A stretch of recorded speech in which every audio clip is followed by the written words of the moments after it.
Good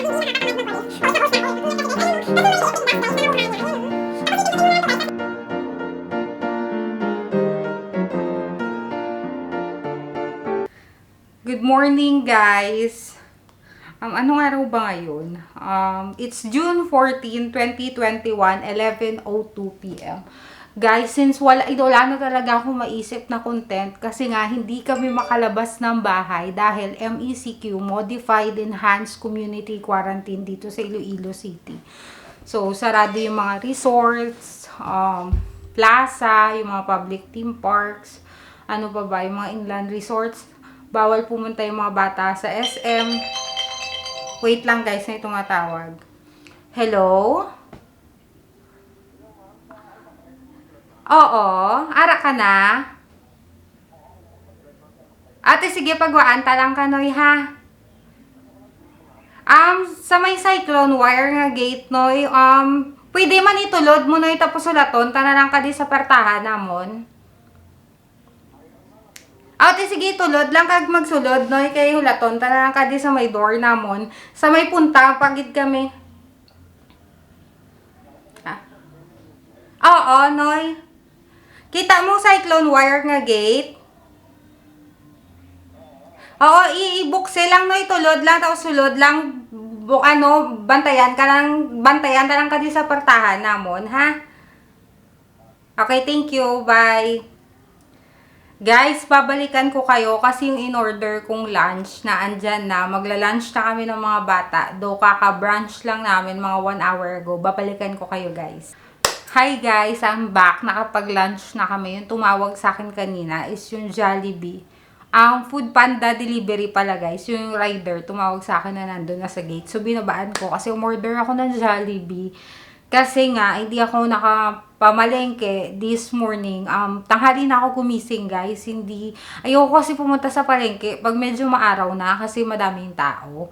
Actually, kung pumunta ako kanina ng palengke, it will be my third ba or fourth na namamalengke. Medyo nawiwili ako, guys. Kasi, parang pag maaga akong gumising, tapos pumunta ako ng palengke, during that day, yung cravings na hinahanap ko, like yung gusto kong ulam for that day, is na ano ko siya guys, naluluto ko siya. Not unlike pag nag-i-stock kami, kung ano lang yung nasa stock, though naka-meal plan ako for a week. Pero syempre, minsan, nagbabago yung mood mo, diba? During that day, parang gusto ko ginataang kalabasa. So, wala siya sa meal plan. Hindi ko siya maluto. Tapos, since na parang malapit lang yung market sa amin, tsaka yung plaza, tapos hindi naman siya delikado yung lalakaran papuntang market namin. So, gusto ko siya guys, pero gusto ko early in the morning, like mga 5:45 or 5:30, kasi sobrang konti pa lang yung namimili. So, naano talaga yung social distancing na o-observe, kaya gusto ko. Tsaka parang I realize guys, na pag ganun, parang mas nakakatipid ako, kasi kung ano lang talaga yung kailangan namin, yun lang yung binibili ko. Not unlike before, na talagang nung nag-umpisa yung quarantine, or before pa the pandemic, okay. Nag-i-stock ako usually good for 1 week. Yung mga meats, mga vegetables, ganon. Alam nyo na yan guys, if nakikita nyo sa mga vlogs ko, yung mga drinks, yung mga canned goods, yung mga merienda ng bata, like biscuits or mga chichirayan nila, minsan talaga nag-i-stock ako good for a month. If not, good for 2 weeks. Pero yung mga canned goods namin is pina-file up ko yun. Kasi alam nyo naman, diba guys, prepper ako.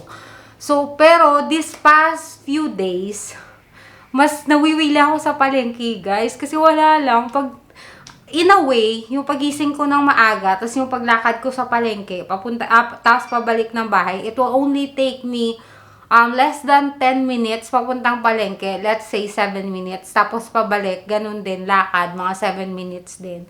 Tapos hindi pa siya ganong maaraw guys, kasi bawal pa ako magpaaraw guys, diba? Sinabi ko na yun sa inyo. Nagpapatreat ako ng mga acne scars ko para mawala, kasi ang pangit niya talagang tingnan, especially minsan sa video guys. napapansin ko talaga na ang pangit tingnan ng mga acne scars ko. Though hindi siya malalim, ano siya, dark. So, ayoko nang ganun. Kasi ang dami ko ng pekas, guys. Yung pekas ko, walang problema sa akin yun. Yung acne marks ko talaga yung problema sa akin. Tapos yun, guys, kanina, ano guys, late akong gumising. So, ayoko nang lumabas. Tapos, pumunta ng palengke kasi may araw na. Bawal lang mo pa araw ngayon. Tsaka, besides that, guys, pag medyo maaraw na, marami ng tao, syempre, sa palengke. So, medyo takot ako. Ano ba magiging content ko for today? Magiging content ko for today, guys, is ipapakita ko sa inyo na sobrang useful talaga nitong vacuum na nabili ko. Ayan, yung Hanabishi. Ito yung attachment niya, guys. Ayan.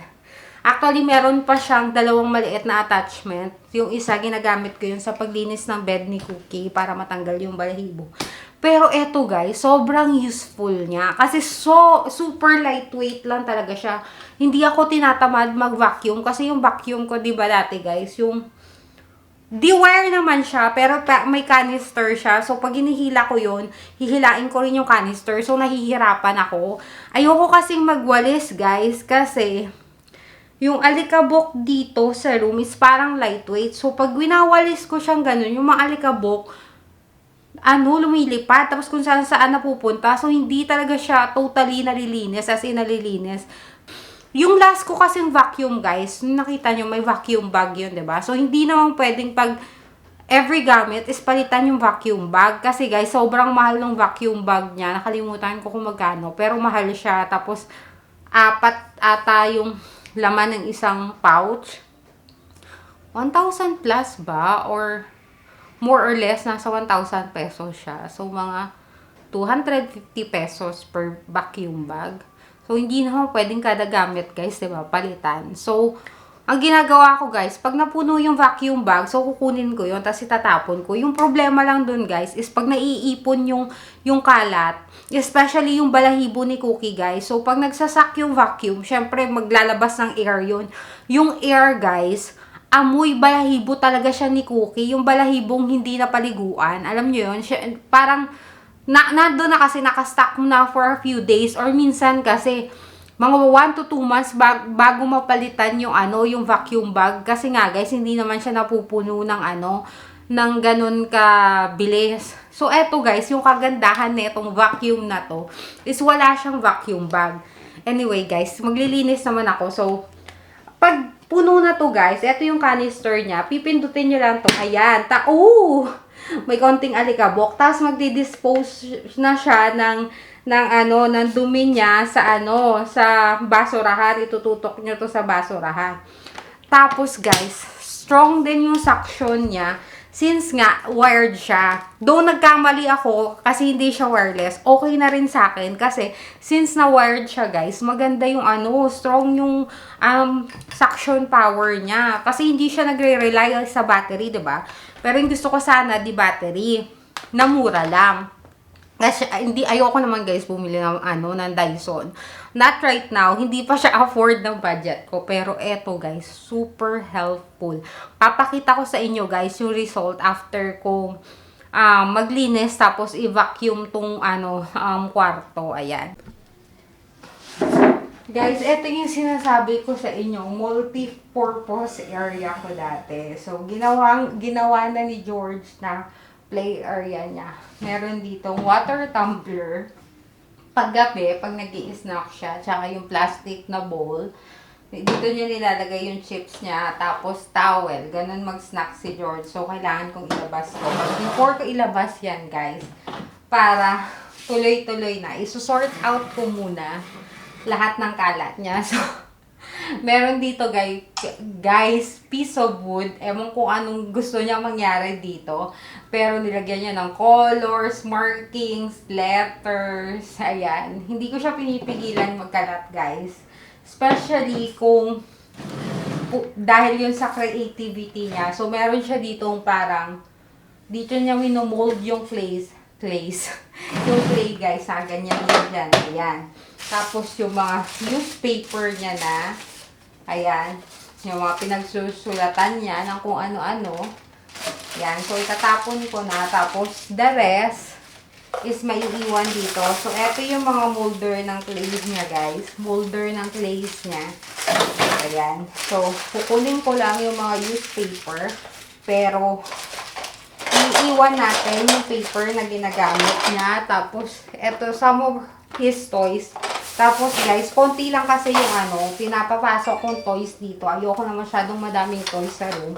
Pero, I still allow him to bring few toys. Para sa gabi, kung hindi pa kami matutulog, may gagawin siya dito while I'm doing something sa laptop ko. Tsaka na rin yun, guys, training na rin yun sa kanya para sa sa creativity niya. Guys, yung pinang-disinfect ko ng mga surfaces dito sa bahay is yung Lysol. Ayan, yung Kirkland dun sa baba, guys. Dito sa taas, yung Lysol. Di ba guys, sabi ko sa inyo pala nung nakaraan, ipapakita ko sa inyo yung packaging ng ng Clorox na wipes. Ganito din yun guys, yung packaging niya, same sa Lysol. Depende kasi guys, sa makita ko sa SNR na disinfecting wipes, yun yung nakikita ko. Pero usually, pag merong Clorox or Lysol, yun talaga yung kinukuha ko. So, i-disinfect ko guys, yung area ni George, guys. Ayan. Maganda siya guys, oh. Para siyang, ba to? Hindi siya hindi siya papel. Matibay siya, guys. So, pupunasan ko muna to mirror na ginagamit niya. Bakit maalog? Okay. Ko siya, guys. Ita-tighten ko muna siya. Ayan, merong mga pinagdaanan ng natirang clay niya yan, guys. Yung mirror na to, guys, is sa akin to. Ginagamit ko to pag nag-makeup tutorial ako. But then, since na ginagawang play area ni George, yung side na to, at wala naman akong paglagyan nito, so dito na lang siya. Yan. Pupunasan natin to, guys. Eto na yung yung multi-purpose ko na panglinis dito sa room, guys. Para na rin, ma-disinfect siya, tapos matanggal yung mga alikabok.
Guys, tingnan niyo yung nakuha niya. Oh. Sobrang daming balahibo na nakuha niya. Sobrang gaan niya talaga, guys, sa hawakan. Hindi nakakatamad magwalis. Pawis na ako eh. Ingat kasi, guys. Ayan o. Tapos may maliliit ding dust, guys, na nakuha niya. Ayan o. Tapos ipindutin mo na lang to, guys. Tapos diretso na siya sa basurahan. Ganun siya ka-convenient. Guys, bubuksan ko siya para makita nyo. Ayan, ganyan kadami yung nakuha niya, guys. Tapos, ayan yung maliliit na alikabok. Yung granules na yan, guys. So, beside dun sa balahibo. Ayan. Sobrang helpful talaga netong vacuum na to. Guys, ito yung sinasabi ko sa inyo. Tapos na ako maglinis, by the way, na pag may ine-edit ako dito, nandyan si George naglalaro ng kung ano-ano. Pag merong clay yung nilalaro niya, tsaka molds. Pag wala, nagsusulat-sulat siya. Kasi matigas na yung clay niya, guys. So, tinapon ko na. Nakalimutan ko last time bumili ng clay sa SM. So, pag nakabalik ako sa SM, guys, bibili ako ng clay. Papakita ko sa inyo guys, nakakaayos ko lang nung kama, nung naglinis ako. Tapos, pumasok si George.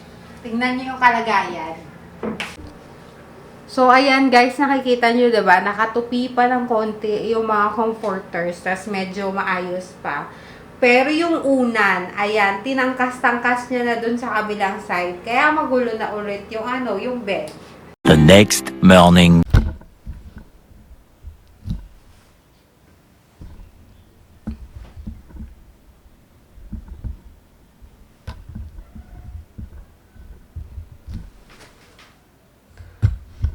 Ano ba yan? Baliko pa rin.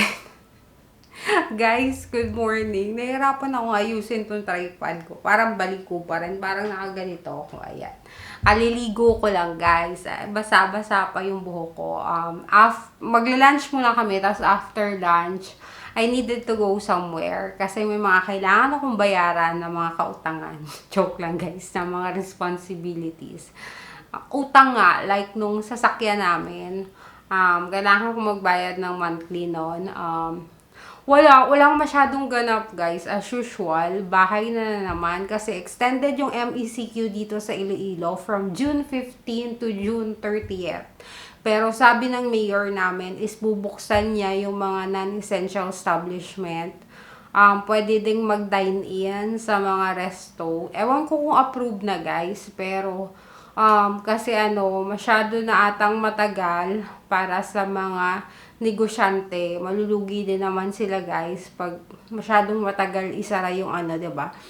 Yung mga establishment. Yun nga lang, yung pakiusap ng mayor namin is i-observe pa rin yung social distancing. Guys, eto yung ulam namin, yung sinamagawang gulay, yung minudo. Tapos yung pinamalhan na sinasabi ko sa inyo. Ayan. Kain guys. Guys, siya na lang yung kumakain dyan, no? Tingnan niyo yung mukha niya.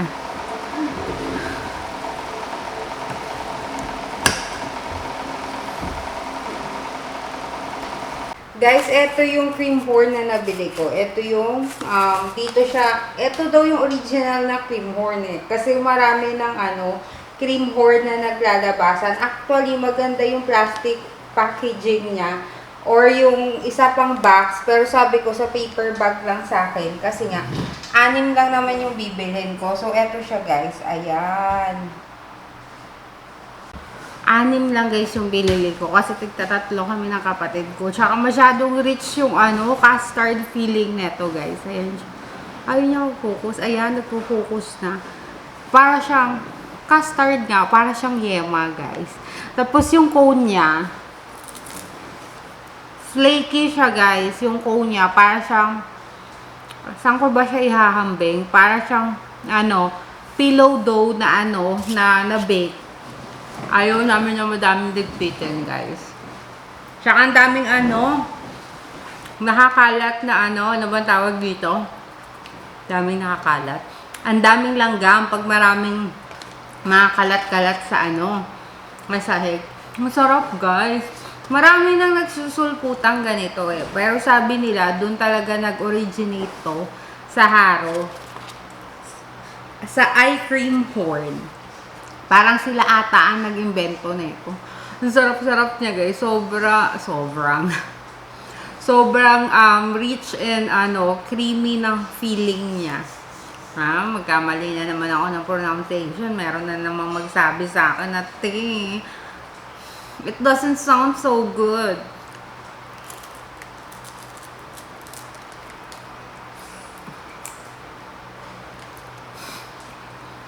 Si Cookie guys, nag-aabang siya, kala niya meron. Ikain na lang natin yan guys, yung nambabash. Kasi tayo, happy tayo guys.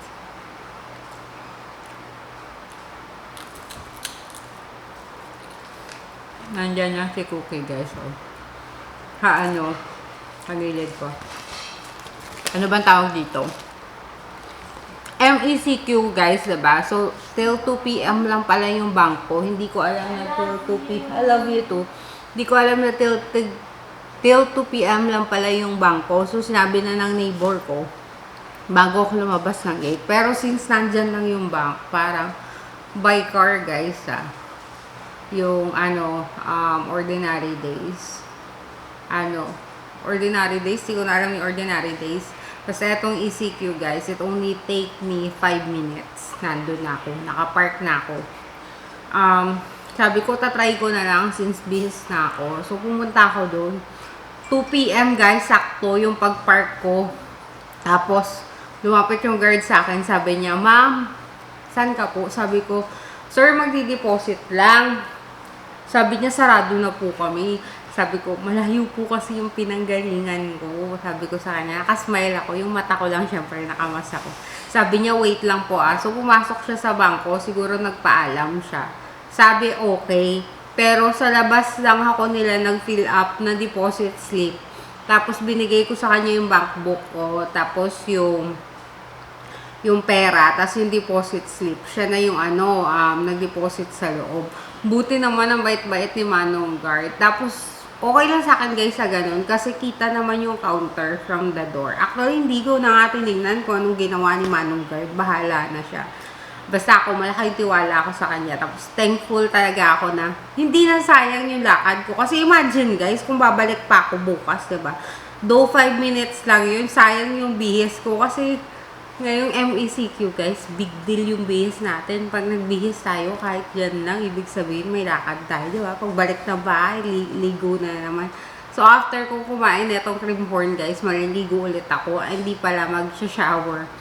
Hindi yung buhok ko guys, body shower lang. Sarap guys! Napupunta pa sa gilid na ng bibig ko. Nangalungkot guys, no? Kasi, wala.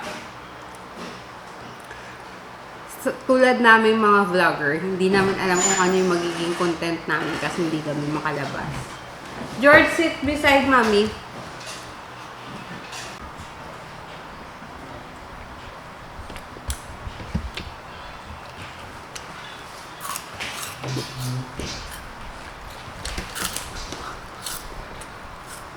What's here? What's here? Ay, apply for Reddit, no?